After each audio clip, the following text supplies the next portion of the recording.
야고보서 2장 14절부터 26절 한 절씩 교독하겠습니다.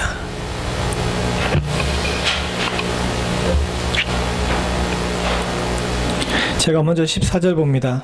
내 형제들아, 만일 사람이 믿음이 있노라 하고 행함이 없으면 무슨 이익이 있으리요? 그 믿음이 능히 자기를 구원하겠느냐? 형제나 자매가 헐벗고 일용할 양식이 없는데 너희 중에 누구든지 그에게 이르되 평안히 가라, 더웁게 하라, 배부르게 하라 하며 그 몸에 쓸 것을 주지 아니하면 무슨 이익이 있으리요? 그 자체가 죽은 것이니라. 혹이 가로되 너는 믿음이 있고 나는 행함이 있으니 행함이 없는 내 믿음을 내게 보이라. 나는 행함으로 내 믿음을 내게 보이리라. 내가 하나님의 한 분이신 줄을 믿느냐? 잘 아는도다. 귀신도 믿고 떠느니라.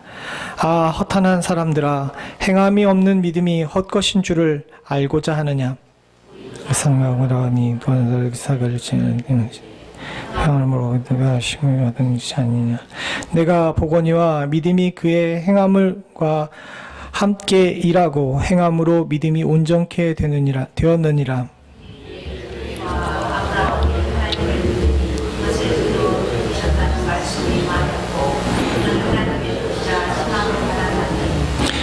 이로 보건대 사람이 행함으로 의롭다 하심을 받고 믿음으로만 아니니라.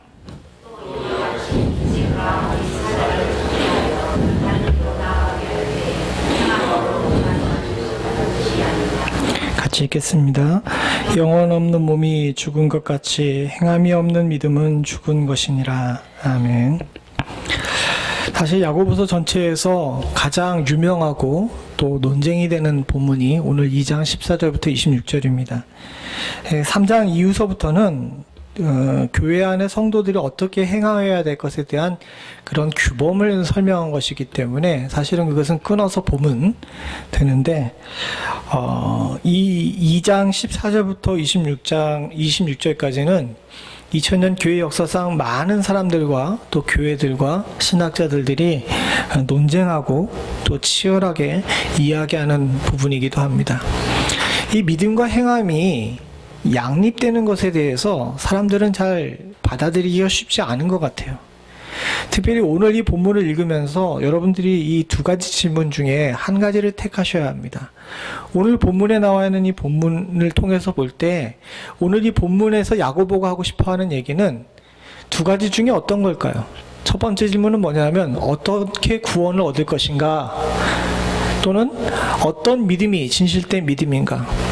오늘 우리가 함께 읽은 이 본문의 주제가 무엇이라고 생각하십니까?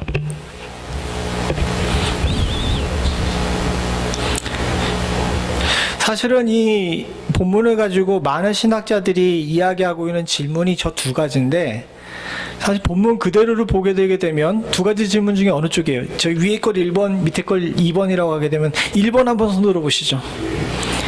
오늘 야고보 사도가 얘기하고 싶은 것은 1번이었다. 2번 한번 손 들어보세요. 아무것도 아니신 분들은 뭘까요?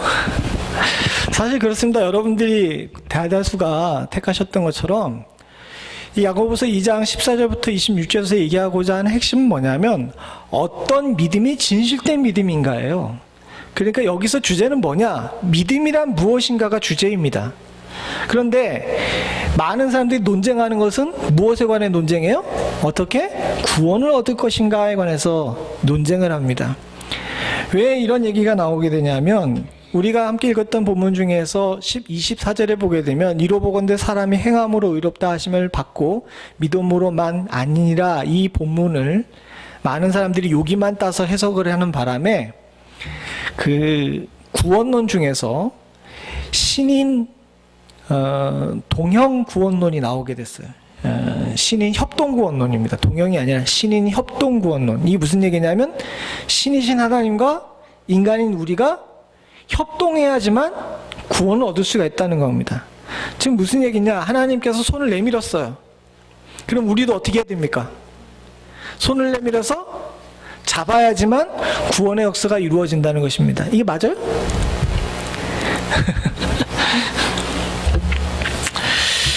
참 안타까운 일인데 한국 기독교의 약점 중에 하나가 장로교라고 이야기를 하고서 장로교인이라고 본인들이 이야기를 하는데 많은 부분에서 천주교적인 성례와 감리교적인 구원관이 함께 들어있는 경우가 많이 있습니다. 감리교 쪽에서는 그렇게 하는 것이 맞아요. 감리교 쪽에서는 하나님이 손을 내밀면 인간도 어느 정도 해야 된다라고 생각을 하기 때문에 이 이야기가 맞는데 적어도 장로교에서는 인간은 전적으로 타락한 겁니다. 인간은 전적으로 타락을 하고 그리고 하나님께서 타락한 인간을 어떻게 하신 겁니까? 은혜로 구원을 얻게 하신 거예요. 자력으로는 구원을 얻을 능력이 우리에게는 없습니다. 제가 장로교에서라고 이야기하는데 이것이 사실은 성경에서 얘기하고 있는 구원관의 핵심입니다. 그런데도 불구하고 아까 전에 얘기한 것처럼 신인협동 구원론이 나온 것은 야고보의 저 2장 24절에 있는 이 본문을 오해한 거예요. 저것만 딱 띄어서 보게 되면 신인협동 구원론이 맞는 것처럼 보이지만 사실 앞에서부터 쭉 보게 되면 야고보는 행동과 믿음을 분리하지 않습니다. 어떤 것이 진정한 믿음인가가 그의 관심사였어요. 그리고 야고보가 얘기하는 진정한 믿음의 핵심은 뭐냐? 입으로 시인하고 행동으로 보이고 그리고 오늘 본문에는 안 나와 있지만 주께서 마태복음 7장에 얘기하신 것처럼 열매로 보아 아는 겁니다. 이 세 가지가 다 같이 가야 되는 거예요. 그래야 진정한 믿음이 이루어진다는 거죠. 그래서 오늘 본문의 14절부터 20절까지는 과연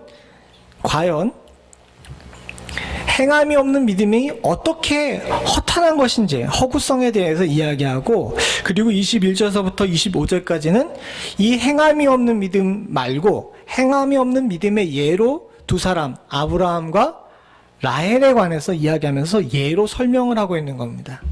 먼저 우리가 행함이 없는 믿음의 허구성에 대해서 살펴보죠. 오늘 우리가 읽었던 14절부터 20절을 보게 되면 쭉 이야기가 나오는데 다시 다 읽지 말고 18절부터만 다시 한번 읽어보겠습니다. 18절입니다. 시작. 혹이 가로되 너는 믿음이 있고 나는 행함이 있으니 행함이 없는 내 믿음을 내게 보이라. 나는 행함으로 내 믿음을 내게 보이리라. 내가 하나님은 한 분이신 줄을 믿느냐? 잘 아는도다. 귀신들도 믿고 떠느니라. 아 허탄한 사람아 행함이 없는 믿음이 헛것인 줄을 알고자 하느냐. 여기서 혹이 가로되라고 이야기하면서 이 혹이 누군지에 관해서는 논란이 많지만 그냥 보편적으로 많은 사람들이 이 질문은 야고보가 성도들에게 하는 질문이라고 생각을 합니다. 두 사람이 대화를 해요. 한 사람은 믿음이 있고 한 사람은 행함이 있어요. 근데 행함이 없이 믿음만 있는 사람에게 믿음을 보이라 그러면 믿음을 보여줄 수 있느냐는 거예요. 믿음을 보여줄 수 있습니까? 예, 그것은 눈에 안 보이는 거죠. 그러나 행함은 어떻게 됩니까? 눈에 보이는 거예요.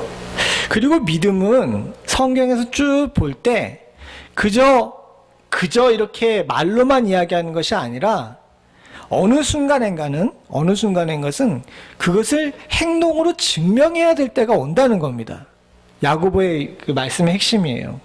행동으로 증명해야 될 때가 온다는 것. 왜냐? 야고보 사도가 이 야고보서를 쓸 당시가 교회의 핍박이 막 이렇게 올라가고 있던 때였는데 이때 당시에 많은 사람들이 예수를 믿는다고 하다가 박해가 오게 되면 어떻게 됩니까? 모든 사람들이 다 순교했을까요?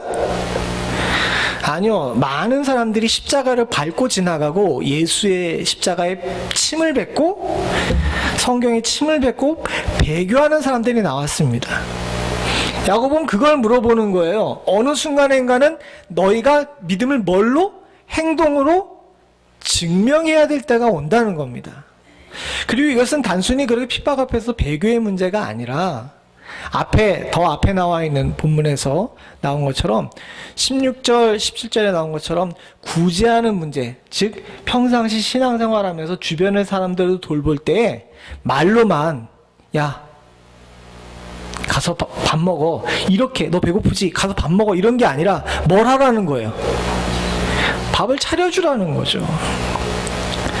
이건 야고보만 처음 이야기한 것이 아닙니다. 예수님께서 마태복음에 보게 되면 5장서부터 7장까지 산상수훈을 말씀하셨어요. 그리고 산상수훈의 제일 마지막에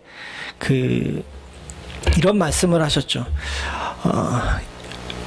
7장 21절입니다. 마태복음 7장 21절 같이 봅니다. 시작. 나더러 주여 주여 하는 자마다 천국에 다 들어갈 것이 아니요 다만 하늘에 계신 내 아버지의 뜻대로 행하는 자라야 들어가리라. 저 말씀이 야고보서에 나와 있는 말씀, 오늘 우리가 읽은 본문을 압축하고 요약한 겁니다. 많은 사람들은 주여 주여 해요. 야고보 시대 때도 그랬고 예수님 시대 때도 그랬고 지금 우리 시대도 마찬가지입니다. 근데 주님께서 분명히 얘기하십니다. 그것만 가지고는 너의 믿음이 증명된 것이 아니다라는 거예요. 우리가 믿음을 누가 증명해 주지 않잖아요? 증명해 주지 않아요. 그래 증명해 주지 않으니까 사람들이 많이 헷갈려 합니다. 내가 믿음이 있고 없고를 판단하시는 분은 누굽니까? 하나님 한 분뿐이십니다. 그러나 이 하나님께서 그 믿음의 증명으로 많은 사람들에게 표로 보여주시기 위해서 인간에게 요구하는 것이 행동인 경우가 있다라는 거죠.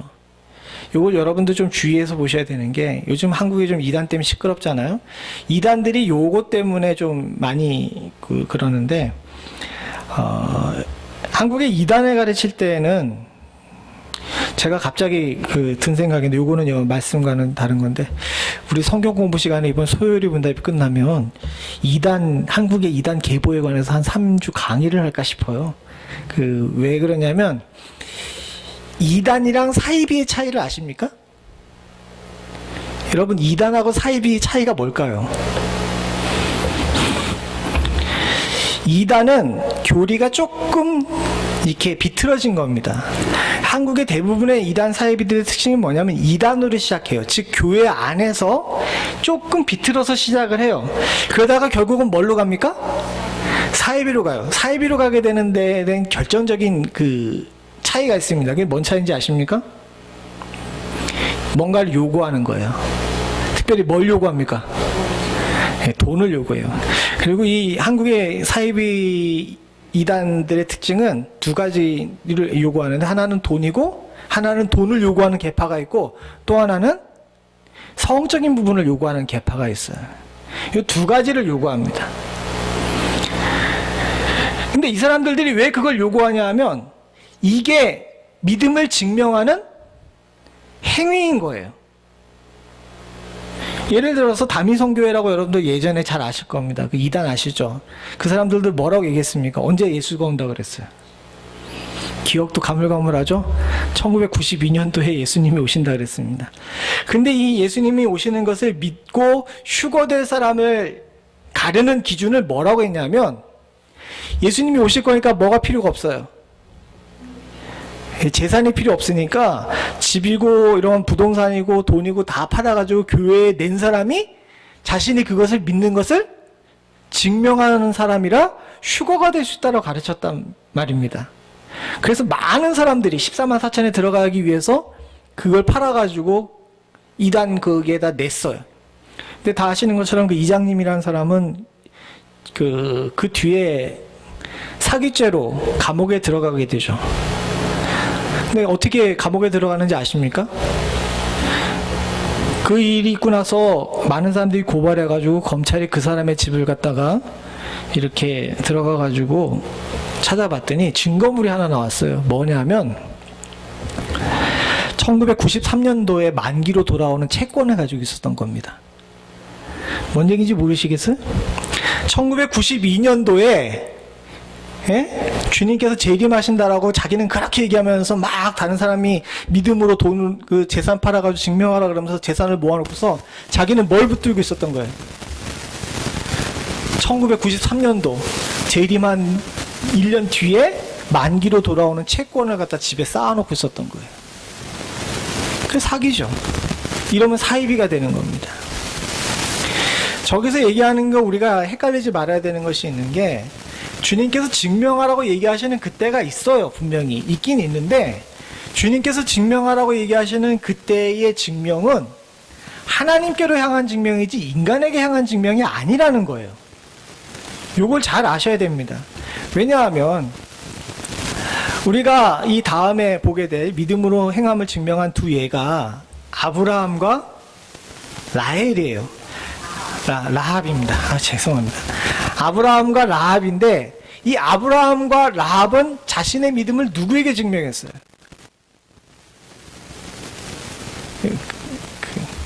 아브라함과 라합이 증명한 두 사례가 뭐냐? 아브라함 같은 경우는 오늘 본문에 따르게 되면 이삭을 하나님께 드리는 거죠. 근데 여러분 그 성경에 그것이 나와 있으니까 창세기에 나와 있으니까 우리가 다 알고 있지만 이삭을 잡아서 아브라함이 하나님께 번제로 드리려 그럴 때 그걸 본 사람이 있어요, 없어요? 없어요. 저 사건에 대해서 유일한 증인은 누구십니까? 하나님이신 거예요.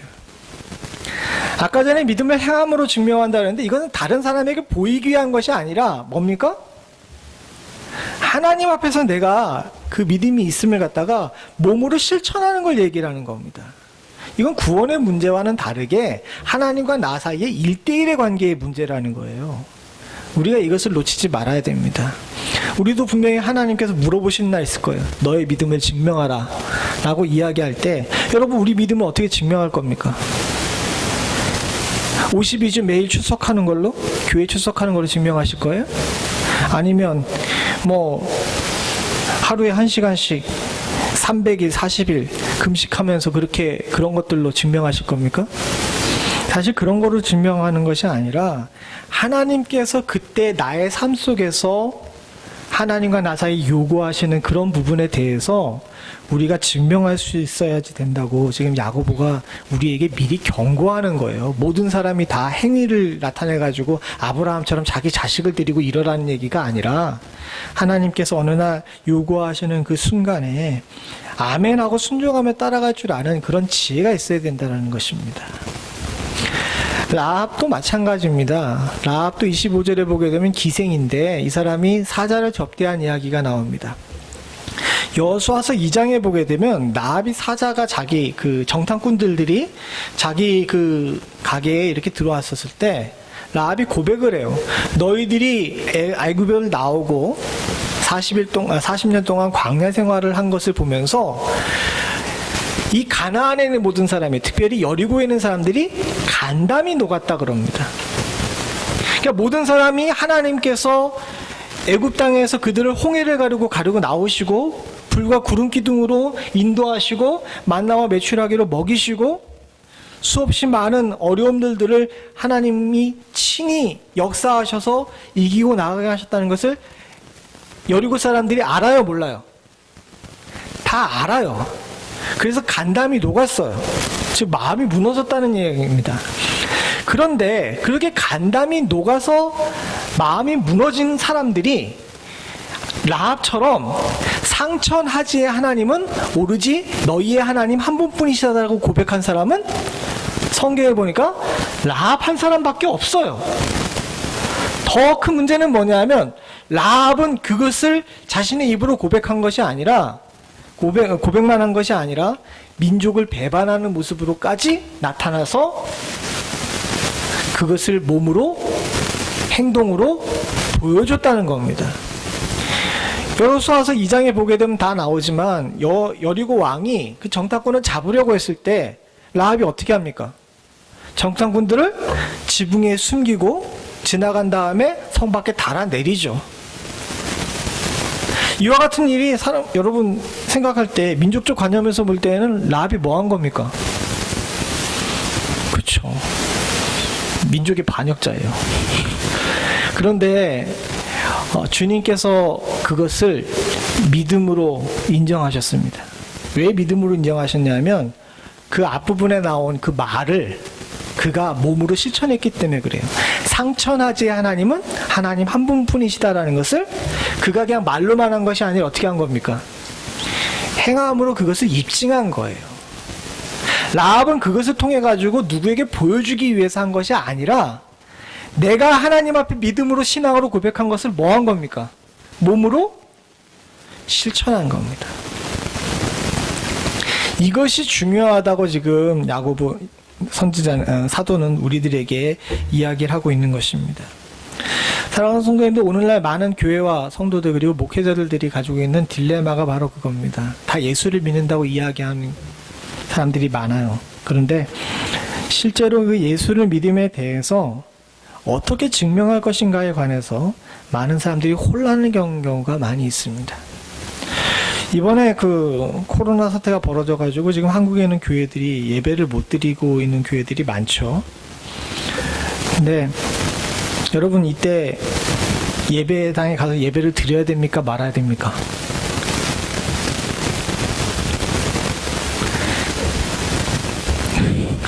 왜 대답을 못하세요? 한국에 전화를 걸어봤더니 제 동생 교회는 그 온라인으로 예배를 드렸더라고요. 온라인으로 다 예배를 드렸어요. 근데 우리가 좀 잘 생각을 해봐야 될 것인데, 이것이 잘한 거다 못한 거다라고 이야기하기 전에 어떤 사람들이 그렇게 하더라고요. 이런 때일수록 하나님 앞에 나아가서 기도해야 된다고, 자신이 감기가 걸리고 또 코로나 바이러스가 걸렸는데도 불구하고 교회에 가가지고 이제 예배를 드린 사람이 나왔어요, 실제로. 그래서 어떻게 됐습니까? 그리고 어떻게 됐어요? 그 주변에 있던 사람들이 다 격리돼 버렸어요. 이것이 하나님께 나에 대한 신앙을 고백하는 거고 하나님의 영광을 나타내는 거라고 여러분 이렇게 해석할 수 있을까요? 이건 하나님께서만 아시는 일이지만 잘 생각해 봐야 되는 문제입니다. 사실은 이거보다 더 우리가 깊이 생각해 봐야 되는 일이 있어요. 아까 전에 얘기한 것처럼 우리가 본문의 이 앞쪽에 보게 되면 16절을 다시 한번 생각을 해보죠. 이때 이 말씀을 볼 때 이 믿음으로 증명한 일에 관해서, 물론 아브라함과 라합과 같은 일도 있지만 여기 행함으로 믿음을 증명하라 그러는데, 행함으로 믿음을 증명하라 그러면서 믿음을 증명하는 대상이 납니까? 타인입니까? 나예요? 타인이에요? 읽어보세요. 16절에 보니까 나예요? 타인이에요? 나 스스로에게 증명하는 거예요? 타인에게 증명하는 거예요? 예, 다른 사람에게 증명하는 거예요. 타인에게.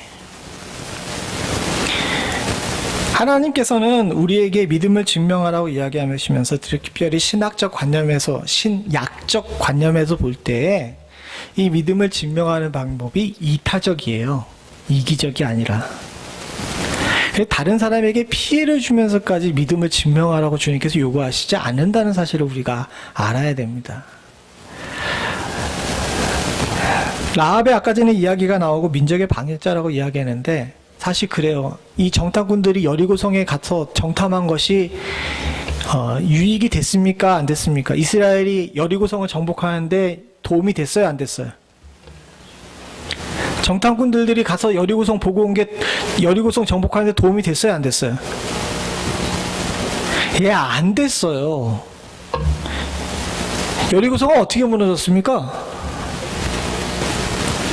그냥 하나님의 명령대로 그냥 하루에 한 바퀴씩 돌고 마지막 날 7바퀴 돌아가지고 넘친 거예요. 전쟁을 통해 가지고 뭐 성문이 어디로 뚫려 있고 어디로 넘어가면 성벽이 낮고 이렇게 정탐꾼들이 보고 온 것이 여리고를 정복하는데 도움이 된 것이 아닙니다. 라합에게 면죄부를 주기 위해서 그런 것이 아니라, 라합은 자신의 믿음을 증명하기 위해서 정탐꾼을 달아내린 것이고 숨겨준 것이고, 그것으로 인해 가지고 이웃에게 피해 줬다라고 얘기하기는 그래요. 도리 어떻게 했냐면, 이 여호수아서를 보면 아시겠지만 여리고성이 무너질 때 라합은 어떻게 합니까? 자기 창문에다 어떻게 하죠? 붉은 천을 달아내려요. 그리고 성경을 잘 읽어보게 되면 본인만 구원 얻은 것이 아니라 그때 어떻게 합니까? 자신의 친족과 이웃에 아는 사람에게, 즉 무슨 얘기냐, 라합의 이야기에 귀를 기울이고 상천하지 하나님이 하나님 한 분뿐이시다라는 것을 인정한 사람들만 거기에 모여서 그가 여리고성의 구원의 방주의 역할을 한 거예요. 우리가 이것을 잘 생각해 봐야 됩니다.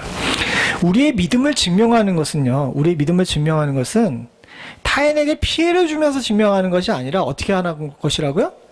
하나님과 나 사이에 요구하시는 것에서 자기 희생을 말씀하시는 겁니다.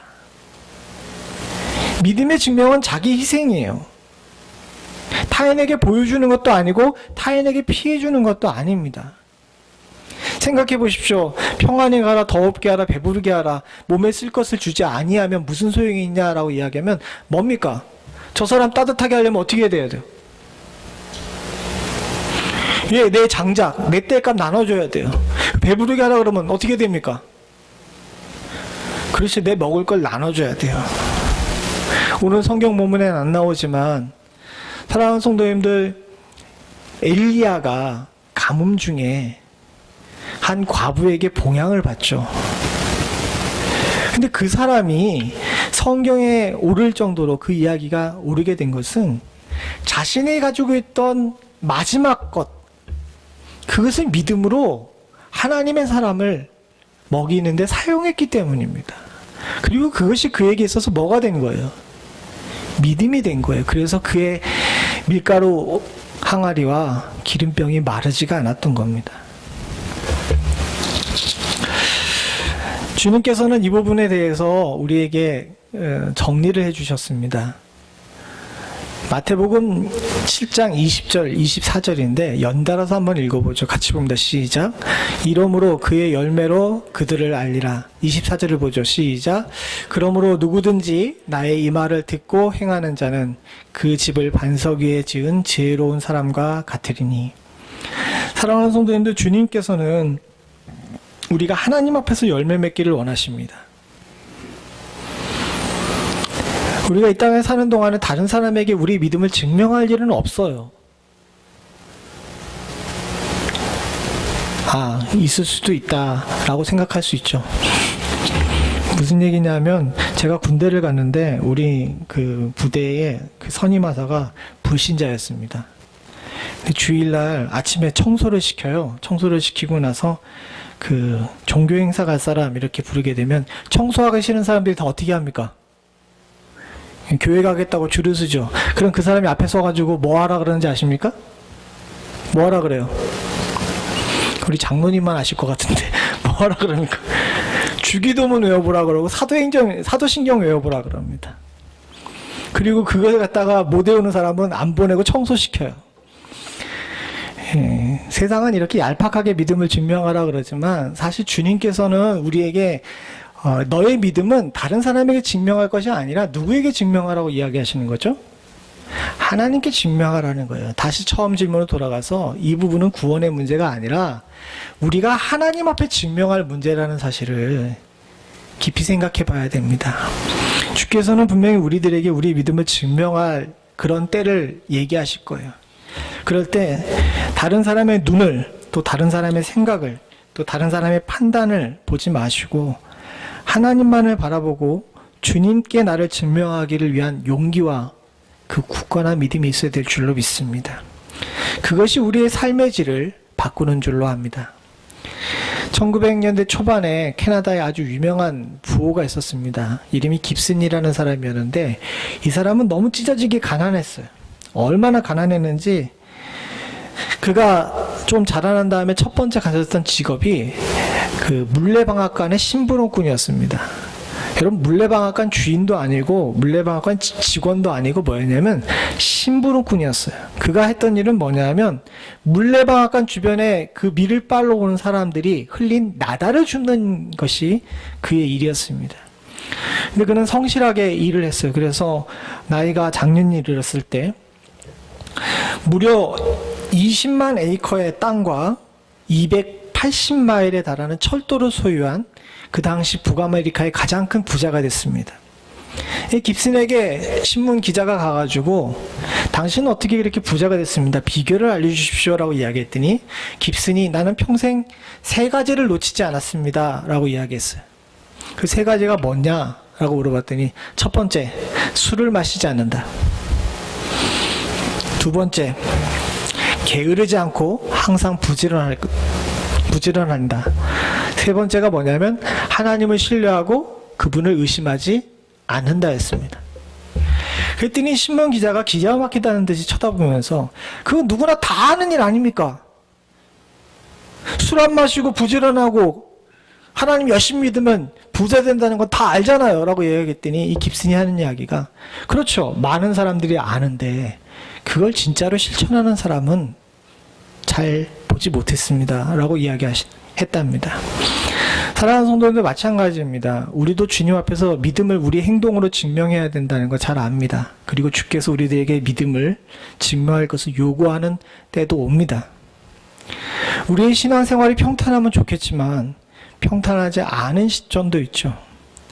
이번 주간 내내 한국에 있는 친구들과 카톡으로 연락을 하는데 그 친구들이 그런 얘기를 하더라고요. 우리 시대에 드디어 믿음을 증명해야 될 때가 온 것 같다고. 단순히 그 이단으로 인해서 바이러스가 크게 퍼진 것 때문에 그런 것이 아니라 이 친구들 이야기가 이로 인해서 교회가 앞으로 당하게 될 피해와 어려움들을 생각하니까 참 가슴이 답답하다라고 이야기를 합니다. 그러면서 그 친구들이 했던 그 얘기가 참 마음이 크게 와닿더라고요. 우리 시대에 드디어 우리의 믿음을 행동으로 증명해야 될 때가 온 것 같다고. 여러분들과 저의 삶 속에서도 분명히 그런 날이 올 겁니다. 때로는 육신의 질병이 들기도 하고요. 때로는 우리가 물질로 고통받게 될 때도 있을 겁니다. 또는 관계로 인해서 속이 상하게 될 일도 있겠죠. 그때 사랑하는 성도님들, 우리는 지혜로워야 될 줄로 믿습니다. 주께서는 이 일을 어떻게 이기는지를 보며 우리의 믿음을 행동으로 증명하는 것을 확인하시는 줄로 압니다. 질병 앞에서 굴복하지 않고 주를 신뢰하는 자, 믿음으로 하나님 앞에, 행동으로 하나님 앞에 믿음을 증명하는 자인 줄로 믿습니다. 물질 앞에 굴복하지 않고 세상에 한눈 팔지 않고 물질로 어려움을 당하나 주님을 신뢰하고 공급하시는 하나님을 온전히 바라보는 자, 그 사람이 행동으로 믿음을 증명한 자인 줄로 믿습니다. 관계가 깨어지고 힘들 때일수록 주님을 붙들고 미워하기보다는 사랑하며 주의 방법을 따라 사랑으로 화목해하는 화목제물이 되는 자, 그 사람들이 바로 하나님 앞에 행동으로 믿음을 증명하는 자인 줄로 믿습니다. 야고보 사도는 성도들에게, 교회들에게 이것을 기대한다고 오늘 본문에 이야기하고 있습니다. 지금 이 시대에 저와 여러분들이 바로 이런 문제를 앞에 두고 있는 줄로 압니다. 한국도 그렇고 미국도 그렇고 지금 이 시대의 주님께서는 하나님 앞에서 우리가 신실된 주님의 사람이며 믿음의 사람들임을 행동으로 증명하기를 원하시는 줄로 압니다.